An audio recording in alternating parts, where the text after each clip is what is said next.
Welcome back my YouTube channel sociology live study. और प्रिय विद्यार्थियों, आज की जो क्लास है मैं उसमें आपको बताऊंगा कि आप कैसे जो आपकी परीक्षाएं हैं उन परीक्षाओं में बहुत अच्छे नंबर आप कैसे ला सकते हैं और कौन कौन सी सावधानियां हैं जो आपको रखनी है और उन सावधानियों को रखने की वजह से आपको को नंबर लाने में बहुत आसानी रहती है और बहुत अच्छे से आप अपने एग्जाम को दे पाते हैं, ठीक से दे पाते हैं। बहुत छोटी छोटी बेसिक बातें हैं जो गलतियां आपसे होती हैं और उन गलतियों की वजह से आपके बहुत सारे जो नंबर्स हैं वहां पे कट जाते हैं, एग्जामिनर्स आपके नंबर को काट देते हैं। तो वो नंबर आपके ना कटें और अच्छे नंबर आपको मिले, उनका आपको ध्यान रखना है। तो कौन कौन सी बातें हैं उनके बारे में आज की हम जो क्लास है उसमें हम चर्चा करेंगे। तो सबसे पहले आप ये समझ लीजिए कि जो आपका पेपर का क्राइटेरिया है, जैसा मैंने पिछली जो क्लासेस है उसमें मैंने आपको बताया था कि पेपर आपका 3 भागों में डिवाइड है। पहला सेक्शन ए, सेक्शन बी और सेक्शन सी।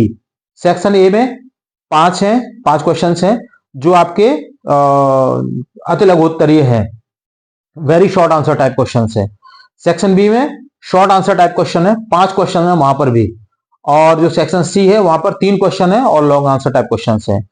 एग्जाम का जो पेपर अब तक जो आया है ह्यूमैनिटीज का, उसको देखकर ये स्पष्ट क्लियर हो गया है कि शब्द की जो सीमा है वो वहां पे हटा दी गई है, यानी शब्द सीमा कुछ भी नहीं रखी गई है, जैसा कि पहले शब्द सीमा भी वहां पर निर्धारित होती थी। तो आपको करना क्या है, सिंपल है कि जैसे पेपर आए तो पहले पूरा पेपर को पढ़ लीजिए, ये सबसे महत्वपूर्ण है।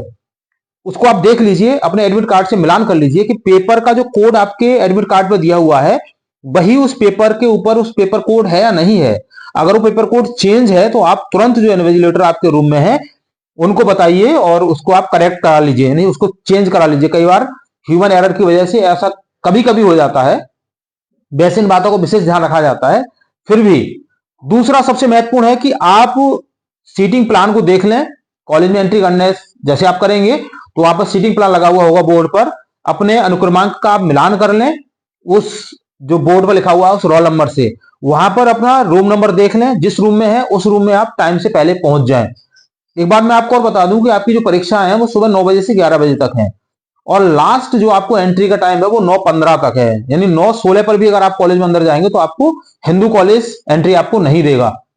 सिंपल है, यूनिवर्सिटी के जो रूल्स हैं उसी के अकॉर्डिंग कॉलेज में परीक्षाएं कराई जा रही हैं। तो आपको क्या करना है, 9 बजे की परीक्षा के लिए आप कोशिश करिए कि 8:30 नहीं तो 8:40 तक हर हाल में कॉलेज में आप अंदर चले जाएं। 8:30 से एंट्री प्रारंभ हो जाती है, क्योंकि आपको अपना सीटिंग प्लान देखने में भी टाइम लगता है, रूम तक पहुंचने में भी टाइम लगता है, वहां पर अपनी सीट पर पहुंचने पर भी टाइम लगता है। इसके अलावा वहां आपको जो आंसर बुक दी जा रही है उसमें भी समय लगता है। तो वो टाइम आपका पूरी तरीके से मैनेज हो जाए और 9 बजे से पहले ही आपकी कॉपी की आपकी एंट्री आप ठीक से भर लें। एंट्री भरने के लिए इससे पहले वाली जो क्लासेस है मैं उसमें आपको समझा चुका हूं कि कैसे आपको अपनी एंट्री वहां पर फिल करनी है अपनी कॉपी की।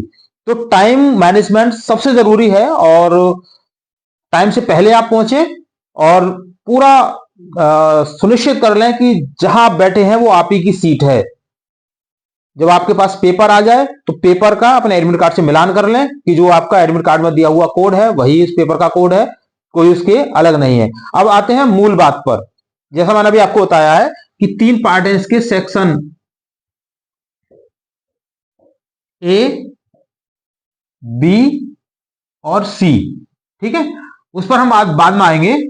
आप ये समझ लीजिए जो कॉपी आपकी होती है वो 28 पेज की समथिंग है, 20 पेज, हाँ 28 पेज है उसमें। कॉपी का जो पेज है कुछ इस तरह से होता है। एक सबसे महत्वपूर्ण जो गलती आप करते हैं वो आप समझिए, वो गलती क्या करते हैं आप। गलती ये करते हैं कि जो कॉपी का पेज है उसमें हाशिया ऑलरेडी वहां पर दिया हुआ है, उस कॉपी में ऑलरेडी हाशिया यहां पर दिया हुआ है। विद्यार्थी क्या करते हैं कि एक पैमाना रख करके एक हाशिया यहाँ पे बना लेते हैं, यहाँ पे आप बना लेंगे, एक यहाँ पे बना लेते हैं, बीच में थोड़ी जगह बचती है, मोटा मोटा बड़ा बड़ा लिखते हैं। आप ये समझ लीजिए, चूंकि आप इंटरमीडिएट पास करके आप हायर एजुकेशन में आए, आपको पता नहीं है, आप प्रोफेसर्स को बेवकूफ नहीं बना सकते। इसलिए ये आदत अगर आपकी वहां पे पड़ी हुई है तो आप इसको तुरंत बदल दीजिए, नहीं तो यहाँ पे आपको बहुत बड़ा नुकसान इसका उठाना पड़ सकता है। एग्जामिनर आपका पहली नजर में देख करके ही समझ जाता है कि ये बच्चा एग्जामिनर को बेवकूफ बनाने की कोशिश कर रहा है, इसलिए काटा उसको और 0 आपको दे दिया। तो आपको नंबर पासिंग मार्क्स मिल गए तो बहुत अच्छी बात है, नहीं तो कई बार नहीं भी मिलते हैं। कुछ सब्जेक्ट्स में एग्जामिनर काट के आपको 0 दे देते हैं।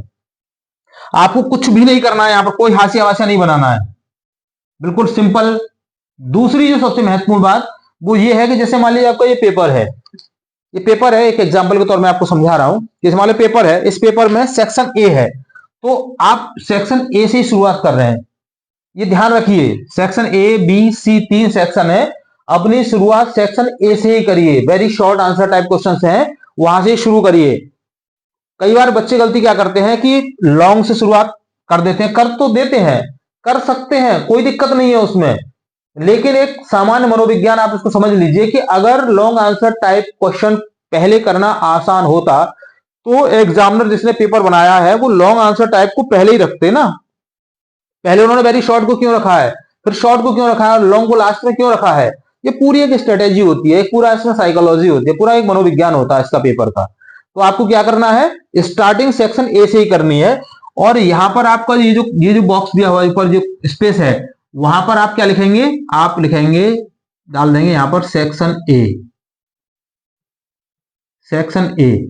अब बात आती है, विद्यार्थी कई बार क्या करते हैं कि यहां पे प्रश्न लिखते हैं, पहले जो एग्जाम में पूछा गया है प्रश्न, यहां पे प्रश्न लिखेंगे पूरा, फिर उसका यहां से उत्तर लिखना शुरू करेंगे। एकदम गलत, बिल्कुल मत करिए।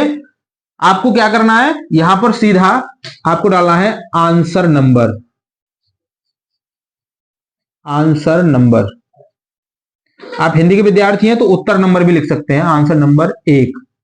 ठीक है, अब एक में क्या है, यहाँ पे 1 2 3 4 करके पड़े हैं, एक, अब सेक्शन 1 हो गया ना, तो यहाँ पे आंसर नंबर 1, फिर 2, फिर 3, फिर 4, फिर 5, ऐसे करके आप डालते चले जाइए।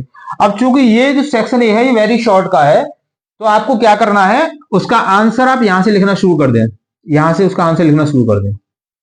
फॉर एग्जाम्पल, जैसे समाज क्या है, आपसे प्रश्न पूछ लिया जाता है, व्हाट इज सोसाइटी, तो आप यहां से आप उसको लिख दीजिए। और मैं आपको बता रहा हूं, एक पेज में आप ये सेक्शन ए के आप 2 क्वेश्चन लिखिए। आंसर नंबर 1 यहां पे हो गया, फिर यहां पर आंसर नंबर 2 डाल दीजिए। ठीक है, फिर उसको आप यहां तक लिखिए। अब आपको ध्यान ये रखना है, चूंकि पेज जो है ना वो यहां तक है कॉपी का, तो नीचे बिल्कुल लास्ट तक मत जाइएगा। नीचे से आप कम से कम 2-3 लाइनें पेज की जरूर छोड़ दें, बिल्कुल लास्ट तक न जाएं। तो very short answer type questions जो हैं वो ज्यादा से ज्यादा, आपको बता रहा हूं मैं, 4 या 5 लाइन से ज्यादा का ना लिखें, नहीं तो आप पूरा पेपर सॉल्व नहीं कर पाएंगे, आपका वहां से छूट जाएगा। तो आपको क्या करना है कि एक पेज में 2-2 प्रश्न आप ऐसे लिखते हुए चले जाइए। तो इस तरीके से आपके क्या होगा कि लगभग 2 एक में आ गए, 2 अगले पेज में, तो 2 पेज में 4 प्रश्न, बचा एक, वो अगले में चला जाएगा। एक और जो महत्वपूर्ण बात मैं आपको बता रहा हूं वो ये है कि जैसे मान लीजिए ये अगला पेज है, अगले पेज पर आप चले गए, अब जो 5वां प्रश्न बचता है वो आपका वो यहां तक आ गया, पूरा पेज आपका खाली जा रहा है, जाने दीजिए, बिल्कुल टेंशन मत लीजिए। आपको क्या करना है, जो सेक्शन बी की जब आप शुरुआत करेंगे तो आप उसको अगले पेज से करिए, यहां पर डालिए सेक्शन बी, और उसका जो भी आंसर है उस आंसर नंबर को इसके नीचे आप लिख दीजिए। सेक्शन बी का पहला प्रश्न कर रहे हैं, दूसरा कर रहे हैं, क्योंकि सेक्शन बी में भी आपको कितने प्रश्न करने हैं, आपको 5 प्रश्न करने हैं। वहां पर सेक्शन बी का जो प्रश्न है उसमें आपको क्या करना है कि एक प्रश्न के उत्तर के लिए अधिकतम आप एक सिंगल पेज ही लिखें। सिंगल पेज का मतलब मैं फिर वही बात आपको समझा रहा हूं कि पेज के लास्ट की 3-4 लाइनें आप जरूर छोड़ दें, पूरा पेज को आप न भरें, 3-4 लाइन उसमें जरूर छोड़ें। तो इस तरह से 5 सेक्शन बी के, और फिर बाद में आके क्या होता है, अगला आता है फिर इसके बाद में सेक्शन सी। सेक्शन सी, यहां पर क्या है, यहां पर भी आपको 3 क्वेश्चंस यहां पे करने हैं, 3, यहां पे 5 करने हैं, और यहां पर भी आपको 5 ही क्वेश्चंस करने हैं। तो जो यहां पे 3 करने हैं, इनके लिए आपको पास जो टाइम है वो टाइम की शॉर्टेज हो जाएगी, लास्ट में मुझे पता है लास्ट में आगे टाइम कम रह जाता है, तो आप तीनों प्रश्नों को मैनेज कर लीजिए। आप चाहे इसके लिए आप 2 पेज लिखें या 1.5 पेज लिखें या 1 पेज आप लिख पा रहे हैं, मैं बता रहा हूं आपको। सेक्शन सी के तीनों ही प्रश्नों को आप अटेम्प्ट करने की कोशिश करें, तीनों ही प्रश्नों के लिए। आप ये बिल्कुल भूल जाएं कि आपने जो सेक्शन सी का एक प्रश्न तो आपने लिख दिया 3 पेज का, और जो अगला जो प्रश्न है, चूंकि 3 करने हैं सेक्शन सी में, तो एक तो आपने 3 पेज का कर दिया, दूसरे के लिए आपको आधा पेज बचा, और जो तीसरा प्रश्न है उसके लिए कुछ समय बचा ही नहीं। गलती मत करिए, तीनों प्रश्नों के लिए समय मैनेज कर लीजिए, टाइम मैनेज कर लीजिए, और तीनों ही प्रश्नों को अटेम्प्ट करिए, चाहे वो सिंगल सिंगल पेज के ही क्यों ना लिखे जाए। तो इस तरह से आप पूरे पेपर को आप अटेम्प्ट करें, कोई भी क्वेश्चन आप न छोड़ें।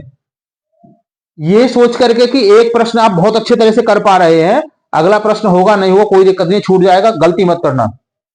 आप सेक्शन ए के 5 करने हैं, 5 करिए, बी में आपको 5 करने हैं, 5 ही करिए, और सी में 3 करने हैं, तीनों को ही अटेम्प्ट करिए, चाहे वो आप सिंगल पेज का ही क्यों ना लिख पाए। अगर आपने प्रैक्टिस की होगी तो आप पूरा लिख लेंगे, कोई दिक्कत नहीं। मुझे पता है कुछ बच्चे बहुत ही इंटेलिजेंट भी हैं कॉलेज में, ऐसा नहीं है, बहुत होशियार बच्चे हैं, तो वो बच्चे तो कर जाएंगे। लेकिन जो एक साधारण विद्यार्थी है, जिसको हम कहते हैं एक एवरेज विद्यार्थी है, वो एवरेज विद्यार्थी गलतियां कर जाता है। तो यहां आप इसके आंसर 2-2, 3-3 लाइनों के लिखते हुए आप आगे बढ़ते चले जाइए। सेक्शन बी के आप सिंगल पेज का मतलब 75% पेज भर जाना चाहिए आपका, 25% नीचे ब्लैंक लग रहा है, कोई दिक्कत नहीं है। और वो भी आप कोशिश करिए 2-2 पेज का लिख जाए, और 2 पेज का नहीं लिखा जा रहा तो 1.5 कर लीजिए, 1.5 नहीं हो तो 1 कर लीजिए, 1 न लिखा जाए तो आधा कर लीजिए, लेकिन तीनों प्रश्नों को अटेम्प्ट जरूर करिए। मुझे पूरी उम्मीद है कि आपको बहुत अच्छे नंबर इसमें आपको मिलेंगे।